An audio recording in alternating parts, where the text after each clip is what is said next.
All ಎಲ್ಲರೂ ಹೇಗಿದ್ದೀರಾ? ಎಲ್ಲರೂ ಚೆನ್ನಾಗಿದ್ದೀರಾ ಅನ್ಕೊಳ್ತಿದ್ದೀನಿ. ಇದು ಸಂಡೇ ಆಫ್ಟರ್‌ನೂನ್ ಇಂದ ವ್ಲಾಗ್‌ನ ಕಂಟಿನ್ಯೂ ಮಾಡ್ತಿದ್ದೀನಿ. ಇಲ್ಲಿ ಪಾಸ್ತಾ ಮಾಡೋಣ ಅಂತ ಹೇಳ್ಬಿಟ್ಟು ಸ್ವಲ್ಪ ತರಕಾರಿನ ಹಚ್ಚಿಟ್ಕೊಳ್ತಿದ್ದೀನಿ. ಪಾಸ್ತಾ ಅಂತಂದ್ರೆ ಲೈಕ್ ಯಾವುದೇ ರೀತಿ ಮಸಾಲೆ ಇಲ್ಲದೆ ಟಾಡ್ಲರ್ಸ್‌ಗೋಸ್ಕರ ಅಂದ್ರೆ ಚಿಕ್ಕ ಮಕ್ಕಳಿಗೋಸ್ಕರ ಯಾವ ರೀತಿ ಮಾಡ್ಬೋದು ಅಂತ ಹೇಳ್ಬಿಟ್ಟು ನೋಡಿಸ್ತಿದ್ದೀನಿ. ಇದಕ್ಕೋಸ್ಕರ ನಾನು ಸ್ವಲ್ಪ ಶುಂಠಿ, ಬೆಳ್ಳುಳ್ಳಿನ ಸಣ್ಣಗೆ ಹಚ್ಚಿಟ್ಕೊಂಡು ನಂತರ ಇಲ್ಲಿ ಈರುಳ್ಳಿನ ಹಚ್ಚಿಟ್ಕೊಳ್ತಿದ್ದೀನಿ. ನಾನು ಇದ್ರಲ್ಲಿ ಯಾವುದೇ ರೀತಿಯಾದಂತಹ ಮಸಾಲೆಯನ್ನ ಬಳಸ್ತಿಲ್ಲ ಎಕ್ಸೆಪ್ಟ್ ಪಾಸ್ತಾ ಮಸಾಲಾನ ಬಿಟ್ಟು ಮತ್ತೆ ಸ್ವಲ್ಪ ಕ್ರೀಮ್‌ನ ಬಿಟ್ಟು. ಸೊ ಇದಕ್ಕೋಸ್ಕರ ಈರುಳ್ಳಿನ ಹಚ್ಚಿಟ್ಕೊಂಡಿದ್ದಾಯ್ತು. ಅದೇ ರೀತಿ ಇವಾಗ ಒಂದು ಟೊಮೊಟೊನ ಸಹ ಹಚ್ಚಿಟ್ಕೊಳ್ತಿದ್ದೀನಿ. ಈಗ ಪಾಸ್ತಾ ಮಾಡ್ಲಿಕ್ಕೆ ಎಲ್ಲ ರೆಡಿ ಮಾಡಿ ಇಟ್ಕೊಂಡಿದ್ದಾಯ್ತು. ಈಗ ಸ್ಟವ್ ಮೇಲೆ ಒಂದು ಪಾತ್ರೆಯಲ್ಲಿ ನೀರನ್ನ ಕಾಯಿಸ್ಲಿಕ್ಕೆ ಇಡ್ತಿದ್ದೀನಿ. ನೀರು ಸ್ವಲ್ಪ ಬಿಸಿ ಆದ ನಂತರ ಇದಕ್ಕೆ ಸ್ವಲ್ಪ ಉಪ್ಪನ್ನ ಸೇರಿಸ್ಕೊಂಡು ಸ್ವಲ್ಪ ಕುದಿ ಬಂದಾದ್ಮೇಲೆ ಇದಕ್ಕೆ ನಾವು ಪಾಸ್ತಾನ ಸೇರಿಸ್ಬೇಕಾಗತ್ತೆ.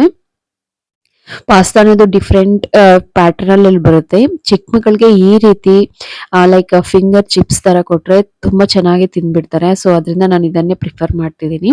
ಇಲ್ಲಿ ಪಾಸ್ತಾ ಸಹ ಬೆಂದಿದ್ದಾಗಿದೆ. ಸೊ ಇದು ಬೆಂದಿದ್ದ ಆದ್ಮೇಲೆ ಇದಕ್ಕೆ ಒಗ್ಗರಣೆ ಕೊಟ್ಕೊಳ್ಳೋದು ಅಷ್ಟೇನೆ. ಸಿಂಪಲ್ ಆಗಿ ಮಸಾಲಾ ಪಾಸ್ತಾ ರೆಡಿ ಆಗುತ್ತೆ. ಸೊ ಇದಕ್ಕೆ ಒಗ್ಗರಣೆಗೆ ಅಂತ ಹೇಳ್ಬಿಟ್ಟು ಅದೇ ಕಡಾಯಿಯಲ್ಲಿ ಒಂದು 2ರಿಂದ 3 ಟೇಬಲ್ ಸ್ಪೂನ್ ಆಗೋಷ್ಟು ಎಣ್ಣೆನ ಸೇರಿಸ್ತಿದ್ದೀನಿ. ನೀವು ಎಣ್ಣೆ ಪ್ಲೇಸ್ ಅಲ್ಲಿ ಬಟರ್‌ನ ಸಹ ಯೂಸ್ ಮಾಡ್ಕೋಬಹುದು.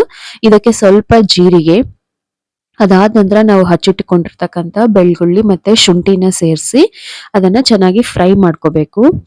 ಅದರಲ್ಲಿರ್ತಕ್ಕಂಥ ಹಸಿ ವಾಸನೆ ಎಲ್ಲ ಹೋಗಿ ಒಂದು ಒಳ್ಳೆ ಅರೋಮಾ ಬರಬೇಕು. ಅಲ್ಲಿವರೆಗೂ ಇದನ್ನ ನಾವು ಫ್ರೈ ಮಾಡ್ಕೋಬೇಕು. ಇದು ಫ್ರೈ ಮಾಡ್ಕೊಂಡಿದ್ದ ಆದ ನಂತರ ನಾವು ಹಚ್ಚಿಟ್ಕೊಂಡಿರ್ತಕ್ಕಂಥ ಈರುಳ್ಳಿನ ಸಹ ಹಾಕ್ಬೇಕು. ಇದು ಈರುಳ್ಳಿ ಚೆನ್ನಾಗಿ ಸಾಫ್ಟ್ ಆಗೋವರೆಗೂ ಇದನ್ನ ಎಣ್ಣೆಯಲ್ಲಿ ಫ್ರೈ ಮಾಡಬೇಕು. ಅದಕ್ಕೋಸ್ಕರ ನಾನಿಲ್ಲಿ ಉಪ್ಪನ್ನ ಸೇರಿಸ್ತಿದ್ದೀನಿ. ಇದನ್ನು ಚೆನ್ನಾಗಿ ಸಾಫ್ಟ್ ಆಗೋವರೆಗೂ ಕಲರ್ ಚೇಂಜ್ ಆಗೋವರೆಗೂ ಫ್ರೈ ಮಾಡ್ಕೊಂಡು ಇದ್ರ ಜೊತೆಗೆ ನಾನು ಇವಾಗ ಹಚ್ಚಿಟ್ಕೊಂಡಿರ್ತಕ್ಕಂಥ ಟೊಮೊಟೊನ ಸೇರಿಸ್ತಿದ್ದೀನಿ.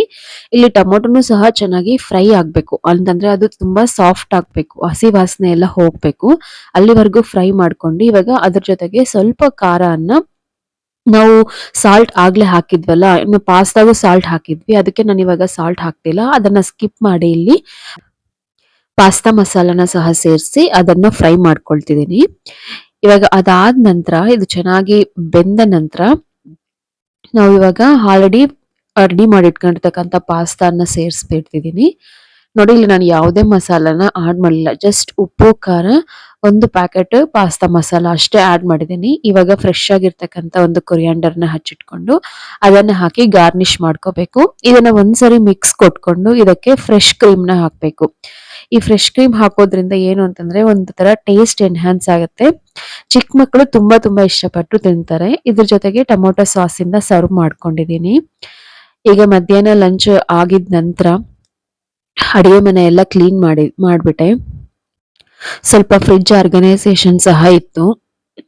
ಸೊ ಆದ್ರಿಂದ ಲಂಚ್ ಆಗಿದ ತಕ್ಷಣ ಎಲ್ಲವನ್ನ ಕ್ಲೀನ್ ಮಾಡ್ಕೊಂಡು ಫ್ರಿಡ್ಜ್ ಅಲ್ಲಿ ಇರ್ತಕ್ಕಂಥ ಸ್ವಲ್ಪ ವೇಸ್ಟೇಜ್ ಇರುತ್ತಲ್ವಾ ಆ ತರಕಾರಿಯನ್ನೆಲ್ಲ ತೆಗೆದು ಹಾಕಿ ಅದನ್ನೆಲ್ಲ ಕ್ಲೀನ್ ಮಾಡ್ಕೊಂಡಿದ್ದೀನಿ. ಅದಾದ ನಂತರ ಮನೇನು ಸ್ವಲ್ಪ ಕ್ಲೀನ್ ಮಾಡ್ಕೊಳ್ಳೋಣ ನೆಕ್ಸ್ಟ್ ಡೇ ಮಂಡೇ ಅಂತ ಹೇಳ್ಬಿಟ್ಟು ಇಲ್ಲಿ ನಾನು ಮನೇನ ಸಹ ಕ್ಲೀನ್ ಮಾಡ್ಕೊಳ್ತಿದ್ದೀನಿ. ನಾನು ಮನೆ ಕ್ಲೀನ್ ಮಾಡ್ಲಿಕ್ಕೆ ಸರ್ಫೇಸ್ ಕ್ಲೀನರ್ ಅಂತ ಡಿಮಾರ್ಟ್ ಅಲ್ಲಿ ಏನ್ ಸಿಗುತ್ತೆ ಸ್ಪಾರ್ಕಲ್ ಲ್ಯಾವೆಂಡರ್ ಕಲರ್ ಅದೇ ತುಂಬಾ ಚೆನ್ನಾಗಿರುತ್ತೆ. ಎಲ್ಲಾ ಟ್ರೈ ಮಾಡಿದೀನಿ ಬಟ್ ಅದೇ ತುಂಬಾ ಚೆನ್ನಾಗಿರುತ್ತೆ. ಮನೆಯೆಲ್ಲ ಕ್ಲೀನ್ ಮಾಡಿ ನಾನು ಸ್ವಲ್ಪ ಫ್ರೆಶ್ ಆಗಿ ಸ್ನಾನ ಮಾಡ್ಕೊಂಡು ನಾಳೆ ಪೂಜೆಗೆ ಅಂತ ಹೇಳ್ಬಿಟ್ಟು ಪೂಜಾ ಸಾಮಗ್ರಿನ ಇವತ್ತೇ ತೊಳೆದು ಇಟ್ಕೊಳ್ತಿದ್ದೀನಿ. ಯಾಕಂದ್ರೆ ನಾವು ವರ್ಕ್‌ಗೆ ಹೋಗೋದ್ರಿಂದ ಎಲ್ಲ ಆವಾಗ ಸ್ಪಾಂಟೇನಿಯಸ್ ಆಗಿ ಮಾಡ್ಕೊಳಕ್ ಆಗೋದಿಲ್ಲ. ಸೊ ಅದರಿಂದ ಭಾನುವಾರದ ದಿನ ಆದಷ್ಟು ಕ್ಲೀನಿಂಗ್ ಪ್ರೊಸೆಸ್ ಅನ್ನೆಲ್ಲ ಆವತ್ತೇ ಮುಗಿಸ್ಕೊಂಡ್ಬಿಡ್ತೀನಿ. ಸೊ ಆದ್ರಿಂದ ನಾಳೆ ಪೂಜೆಗೆ ಇವತ್ತೇ ರೆಡಿ ಮಾಡ್ಕೊಳ್ತಿದ್ದೀನಿ. ಅದಾದ ನಂತರ ಸ್ವಲ್ಪ ಪೂಜೆ ರೂಮ್‌ನ ಸಹ ಡೀಪ್ ಕ್ಲೀನ್ ಮಾಡ್ಬಿಟ್ಟೆ. ಸೊ ಡೀಪ್ ಕ್ಲೀನ್ ಮಾಡಿದ ಆದ ನಂತರ ಇಲ್ಲಿ ಆಕ್ಚುಲಿ ಗ್ರೀನ್ ಗ್ರಾಸ್‌ನ ಹಾಕಿದ್ದೆ ನಾನು. ಇವಾಗ ಅದನ್ನ ತೆಗೆದ್ಬಿಟ್ಟು ಸ್ವಲ್ಪ ರೆಡ್ ಕ್ಲಾತ್‌ನ ಹಾಕ್ತಿದ್ದೀನಿ. Cotton red ಕ್ಲಾತ್‌ನ. ಸೊ ನಾಳೆ ಪೂಜೆಗೆ ಅಂತ ಹೇಳ್ಬಿಟ್ಟು ಇವತ್ತು ರೆಡಿ ಆಯ್ತು. ನೆಕ್ಸ್ಟ್ ಇಲ್ಲಿ ನಾನು ಡಿನ್ನರ್‌ಗೋಸ್ಕರ ಅಂತ ಹೇಳ್ಬಿಟ್ಟು ಆಲ್ರೆಡಿ ಕೋಲ್ಡ್ ಆಗಿರೋದ್ರಿಂದ ಸ್ವಲ್ಪ ಇನ್ನು ಗಂಟ್ಲೆಲ್ಲ ಸಹ ಸ್ವಲ್ಪ ಕಿರಿಕಿರಿ ಇತ್ತು. ಆದ್ರಿಂದ ಸ್ವಲ್ಪ ಮೆಣಸಿನ ರಸವನ್ನ ಮಾಡ್ಕೊಳ್ಳೋಣ ಅಂತ ರೆಡಿ ಮಾಡ್ತಿದ್ದೀನಿ. ನಿಜವಾಗ್ಲೂ ಹೇಳ್ತಿದ್ದೀನಿ. ನಾನು ಇಲ್ಲಿ ಏನ್ ಮಾಡ್ತಿದ್ದೀನಿ ಆ ರಸಂನ ನಮ್ಗೆ ಗಂಟಲ್ ನೋವಿರ್ಬೋದು ಇಲ್ಲ ಅಂತಂದ್ರೆ ಗಂಟ್ಲು ಮಾತಾಡದೆ ಆಗಿರ್ಬೋದು, ಇದನ್ನೆಲ್ಲ ಸಹ ನಾವು ಇದನ್ನ ಕಂಟ್ರೋಲ್ ಮಾಡ್ಬೋದು ಈ ರಸಮ್ಮಿಂದ. ಸೊ ಇದಕ್ಕೆ ನಾನು ಜಸ್ಟ್ ಜೀರಿಗೆ, ಮೆಣಸು ಮತ್ತೆ ಬೆಳ್ಳುಳ್ಳಿ ತಗೊಂಡು ಅದನ್ನ ಆಯಿಲ್ ಅಲ್ಲಿ ಫ್ರೈ ಮಾಡಿ ಒಂದು ಮಿಕ್ಸಿ ಜಾರ್ಗೆ ಸೇರಿಸ್ಕೊಳ್ತಿದ್ದೀನಿ. ಅದಕ್ಕೆ ಇವಾಗ ನಾವು ಸ್ವಲ್ಪ ಒಣ ಕೊಬ್ಬರಿ, ಇಲ್ಲಿ ನಾವು ಒಣ ಕೊಬ್ಬರಿ ಹಾಕಿರ್ಬೋದು, ಇಲ್ಲ ಅಂತಂದ್ರೆ ಫ್ರೆಶ್ ಕೋಕೋನಟ್ ಆಗಿರ್ಬೋದು, ಅದನ್ನ ಸೇರಿಸಿ ಅದನ್ನ ಚೆನ್ನಾಗಿ ಗ್ರೈಂಡ್ ಮಾಡ್ಕೋಬೇಕು. ಸ್ವಲ್ಪ ತರಿ ತರಿಯಾಗಿ, ಅಂತಂದ್ರೆ ತುಂಬಾ ನುಣ್ಣಗೆ ಏನ್ ಬೇಕಾಗಿಲ್ಲ, ಸ್ವಲ್ಪ ತರಿ ತರಿಯಾಗಿ ಗ್ರೈಂಡ್ ಮಾಡ್ಕೊಂಡು ಇವಾಗ ಈ ಗ್ರೈಂಡ್ ಮಾಡ್ಕೊಂಡಿರೋ ಪೇಸ್ಟ್ಗೆ ನಾವು ಒಗ್ಗರಣೆ ಕೊಡ್ಬೇಕು. ಸೊ ಅದಕ್ಕೆ ಇಲ್ಲಿ 2 ಟೇಬಲ್ ಸ್ಪೂನ್ ಅಷ್ಟು ಆಯಿಲ್ನ, ಸ್ವಲ್ಪ ಜೀರಿಗೆ ಮತ್ತೆ ಸ್ವಲ್ಪ ಸಾಸಿವೆ, ಅದ್ರ ಜೊತೆಗೆ ಸ್ವಲ್ಪ ಹಿಂಗ್ನ ಸಹ ಸೇರಿಸ್ತಿದ್ದೀನಿ. ಹಿಂಗ್ನ ಮಾತ್ರ ಮಿಸ್ ಮಾಡ್ಬೇಡಿ, ಇದೇ ತುಂಬಾ ಇಂಪಾರ್ಟೆಂಟ್ ಇಂಗ್ರೀಡಿಯೆಂಟ್. ಸೊ ಇಲ್ಲಿ ಅದ್ರ ಜೊತೆಗೆ ನಾನು ಕಟ್ ಮಾಡಿರ್ತಕ್ಕಂತ ಈರುಳ್ಳಿ ಮತ್ತೆ ಫ್ರೆಶ್ ಕರಿ ಲೀವ್ಸ್ ನ ಹಾಕಿ ಸ್ವಲ್ಪ ಒಣಮೆಣಸಿನ್ಕಾಯಿ ಹಾಕ್ಬಿಟ್ಟು ಅದನ್ನ ಫ್ರೈ ಮಾಡ್ಕೊಳ್ತಿದ್ದೀನಿ. ನಾರ್ಮಲ್ ಒಗ್ಗರಣೆ. ಇಲ್ಲಿ ನಿಮ್ಗೆ ಈರುಳ್ಳಿ ಸಹ ಆಪ್ಷನಲ್, ನೀವು ಬೇಕಂದ್ರೆ ಹಾಕೋಬಹುದು, ಇಲ್ಲ ಅಂತಂದ್ರೆ ಬೇಡ. ಇವಾಗ ನಾನು ರುಬ್ಬಿಟ್ಕೊಂಡಿರ್ತಕ್ಕಂಥ ಪೇಸ್ಟ್ ನ ಹಾಕ್ಬಿಟ್ಟು ಅದನ್ನ ಚೆನ್ನಾಗಿ ಫ್ರೈ ಮಾಡ್ಕೊಳ್ತಿದ್ದೀನಿ. ಅದು ಫ್ರೈ ಆಗಿದ ನಂತರ ನಾವು ಕನ್ಸಿಸ್ಟೆನ್ಸಿ ನೋಡ್ಕೊಂಡು ಅದ್ರ ಜೊತೆಗೆ ನಾವು ಇವಾಗ ಸ್ವಲ್ಪ ವಾಟರ್ನ ಸೇರಿಸ್ಬೇಕು. ನಾವು ಕನ್ಸಿಸ್ಟೆನ್ಸಿ ನೋಡ್ಕೋಬಹುದು, ಇಲ್ಲ ನಿಮ್ಗೆ ಸ್ವಲ್ಪ ತಿಕ್ ಆಗ್ಬೇಕಾ, ಇಲ್ಲ ತಿನ್ನಾಗ್ಬೇಕಾ ಅಂತ ಹೇಳ್ಬಿಟ್ಟು ವಾಟರ್ ಹಾಕಿದ ನಂತರ ಇಲ್ಲಿ ನಾನು ಹುಣಸೆ ಹಣ್ಣಿನ ರಸನ ಸೇರಿಸ್ತಿದ್ದೀನಿ. ಇದೇ ಸ್ಟೇಜ್ ಅಲ್ಲಿ ನಾವು ಸ್ವಲ್ಪ ಉಪ್ಪು ಮತ್ತೆ ರುಚಿಗೆ ತಕ್ಕಷ್ಟು ಖಾರನ ಸಹ ಹಾಕೋಬಹುದು. ಆಲ್ರೆಡಿ ನಾವು ಮೆಣಸು ಹಾಕಿರೋದ್ರಿಂದ ಇಲ್ಲಿ ನಾನು ಖಾರದ ಪುಡಿ ಜಾಸ್ತಿ ಹಾಕ್ತಿಲ್ಲ. ನಿಮ್ಮ ಟೇಸ್ಟ್ಗೆ ತಕ್ಕಂತೆ ನೀವು ಒಂದ್ ವೇಳೆ ಖಾರ ಸ್ವಲ್ಪ ಚೆನ್ನಾಗಿ ತಿನ್ನೋರಾದ್ರೆ ನೀವು ಹಾಕೋಬಹುದು. ಸೊ ಇದನ್ನೆಲ್ಲ ಒಂದ್ಸರಿ ಮಿಕ್ಸ್ ಮಾಡ್ಕೊಂಡು ಒಂದು ಕುದಿ ಬರೋವರೆಗೂ ಇದನ್ನ ನಾವು ಚೆನ್ನಾಗಿ ಕುದಿಸ್ಕೋಬೇಕು. ಇಲ್ಲಿ ಒಂದು ಕುದಿ ಬಂದಿದ್ ಆದ್ಮೇಲೆ ಒಂದ್ಸರಿ ಎಲ್ಲ ಮಿಕ್ಸ್ ಮಾಡ್ಕೊಂಡು ಈ ಸ್ಟೇಜ್ ಅಲ್ಲಿ ನಾನು ಸ್ವಲ್ಪ ರಸಂ ಪುಡಿನ ಸೇರಿಸ್ತಿದ್ದೀನಿ. ರಸಂ ಪುಡಿ ಅನ್ನೋದು ಫುಲ್ಲಿ ಆಪ್ಷನಲ್, ಇದು ಇಲ್ಲ ಅಂತಂದ್ರೂ ಸಹ ನಮ್ಗೆ ನಡೆಯುತ್ತೆ. ಬಟ್ ಇಲ್ಲಿ ನಾನು ಸ್ವಲ್ಪ ಟೇಸ್ಟ್ಗೋಸ್ಕರ ರಸಂ ಫ್ಲೇವರ್ ಬರಬೇಕು ಅಂತ ರಸಂ ಪೌಡರ್ನ ಆಡ್ ಮಾಡ್ತಿದ್ದೀನಿ. ಅದ್ರ ಜೊತೆಗೆ ಸ್ವಲ್ಪ ಕೊರಿಯಾಂಡರ್ನ ಸಹ ಆಡ್ ಮಾಡ್ತಿದ್ದೀನಿ. ಇವಾಗ ಅದನ್ನೆಲ್ಲ ಆಡ್ ಮಾಡಿ ಸ್ವಲ್ಪ ಮಿಕ್ಸ್ ಮಾಡ್ಕೊಂಡ್ಬಿಟ್ರೆ ಸ್ವಲ್ಪ 1 ನಿಮಿಷ ಅಷ್ಟು ಕುದಿಸ್ಕೊಂಡ್ರೆ ನಮ್ಗೆ ರಸಂ ರೆಡಿ ಆಗುತ್ತೆ. ಈ ರಸಂನ ನಾವು ಬಿಸಿ ಬಿಸಿ ಅನ್ನದ ಜೊತೆಗೆ, ತುಪ್ಪದ ಜೊತೆಗೆ ಸರ್ವ್ ಮಾಡ್ಕೋಬಹುದು. ಇದ್ರ ಜೊತೆಗೆ ಏನಾದ್ರೂ ಸ್ನಾಕ್ಸ್ ಇದ್ರೂ ಸಹ ನಾವು ಅದನ್ನ ಸರ್ವ್ ಮಾಡ್ಬೋದು.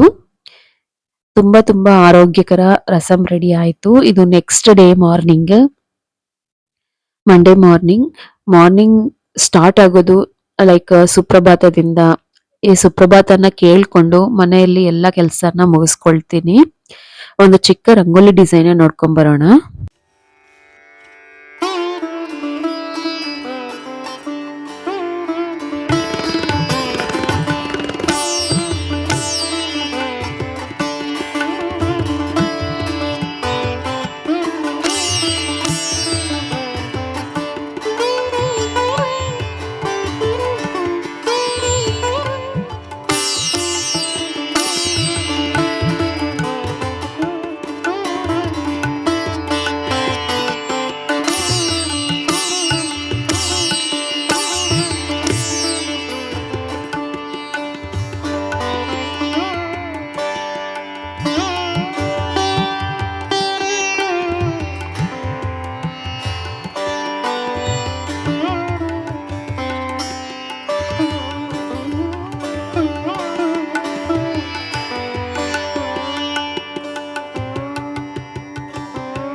ರಂಗೋಲಿ ಹಾಕಿದ ನಂತರ ನಾನು ಫ್ರೆಶ್ ಆಗ್ಬಿಟ್ಟು ಇಲ್ಲಿ ಪೂಜೆಗೆ ಅಂತ ಹೇಳ್ಬಿಟ್ಟು ರೆಡಿ ಮಾಡ್ಕೊಳ್ತಿದ್ದೀನಿ.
ಪೂಜೆ ಎಲ್ಲ ಮುಗ್ದಿದ್ದಾದ ನಂತರ ಇಲ್ಲಿ ಮಾರ್ನಿಂಗ್ ಬ್ರೇಕ್ಫಾಸ್ಟ್ಗೆಗೋಸ್ಕರ ಅಂತ ಊತಪ್ಪ ಮಾಡ್ಕೊಳ್ಳೋಣ ಅಂತ ಹೇಳ್ಬಿಟ್ಟು ರೆಡಿ ಮಾಡ್ತಿದ್ದೀನಿ.